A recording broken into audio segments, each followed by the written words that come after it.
राजस्थान में चुनाव सरकार की योजनाओं के आधार पर लड़ा जाएगा। राजस्थान में चुनावों से पहले किसी का भी नाम मुख्यमंत्री चेहरे के लिए आगे नहीं लाया जाएगा। कर्नाटक की तरह राजस्थान में भी पहले मुख्यमंत्री का नाम बिना घोषित किए चुनाव लड़ा जाएगा और सचिन पायलट को एक पद दिया जाएगा। कुछ इस प्रकार की बातें सियासी घमासान जो मुख्यमंत्री अशोक गहलोत और सचिन पायलट के बीच पिछले कुछ सालों से चल रहा था, उनकी सुलह का जो कमरा था उस कमरे से बाहर निकलकर आई है।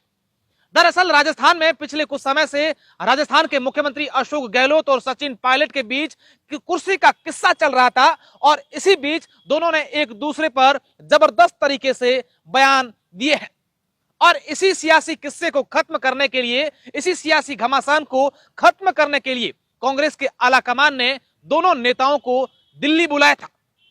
दिल्ली में कांग्रेस के राष्ट्रीय अध्यक्ष मल्लिकार्जुन खड़गे के आवास पर दोनों नेताओं ने अलग अलग कांग्रेस आलाकमान से बातचीत की, उनसे अपनी पीड़ा शेयर की। इसमें सचिन पायलट ने पहले कांग्रेस के आलाकमान से बातचीत की, उसके बाद अशोक गहलोत ने भी की और फिर दोनों की एक साथ बैठक हो गई। इस बैठक के बाद दोनों नेताओं को कांग्रेस के नेता केसी वेणुगोपाल राव एक साथ बाहर लेकर आए और मीडिया से मुखातिब हुए।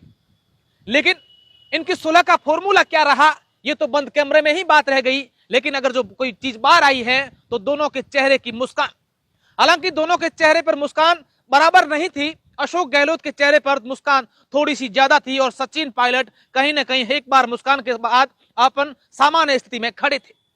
केसी वेणुगोपाल राव ने मीडिया से मुखातिब होते हुए यह कह दिया कि राजस्थान में जो दोनों नेता हैं अब एक साथ हैं और हम सब लोग एक साथ होकर इस बार राजस्थान में विधानसभा चुनाव लड़ेंगे।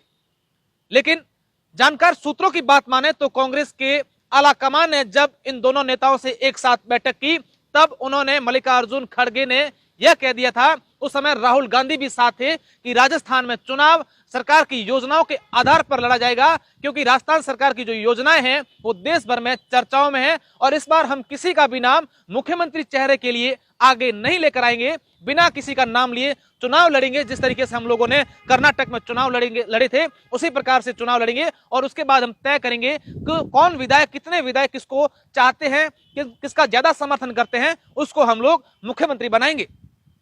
लेकिन इस बैठक के बाद, इस सुलह के बाद हर किसी व्यक्ति के जहन में एक ही सवाल है कि क्या सचिन पायलट ने जो 15 दिन का अल्टीमेटम दिया था उस अल्टीमेटम का क्या होगा। अगर इन दोनों के बीच सुलह हो गई है तो सचिन पायलट ने मीडिया के सामने अपने अल्टीमेटम को लेकर कोई बात क्यों नहीं कही। क्या सचिन पायलट ने आलाकमान के सामने 3 जो अपने वादे, अपनी बातें रखी थी, उस पर आलाकमान ने क्या निर्णय लिया है, ये हर कोई व्यक्ति जानना चाहता है। क्या मुख्यमंत्री अशोक गहलोत और सचिन पायलट को लेकर आलाकमान ने जब ये बात की तब अशोक गहलोत ने सचिन पायलट को लेकर क्या शिकायतें की होगी। और ये बात भी सामने आई है कि जो व्यक्ति पार्टी के जो नियम है उससे बाहर जाता है उसको पार्टी से भी बाहर जाना होगा। ये बात भी आलाकमान ने इस बैठक में कही है। ऐसी बातें भी लगातार दिल्ली की मीडिया चला रही है। अब हर कोई व्यक्ति, राजस्थान का हर कोई व्यक्ति यही जानने के लिए इच्छुक है कि क्या राजस्थान में इस बार विधानसभा जो चुनाव होंगे वो सचिन पायलट और अशोक गहलोत एक साथ रहकर लड़ेंगे या सचिन पायलट कोई अपना अलग निर्णय ले लेंगे, या फिर सचिन पायलट को लेकर आलाकमान अगर ज्यादा तवज्जो देते हैं तो अशोक गहलोत इस बार आलाकमान से खफा हो जाएंगे। ये तमाम प्रकार की बातें अब चर्चाओं में हैं, लेकिन कहीं ना कहीं इन दोनों की बैठक के बाद ये बात तय हो गई है कि इन दोनों की सुलह की जो फॉर्मूला है वो बंद कमरे में रह गया और बाहर सिर्फ मुस्कान आई है।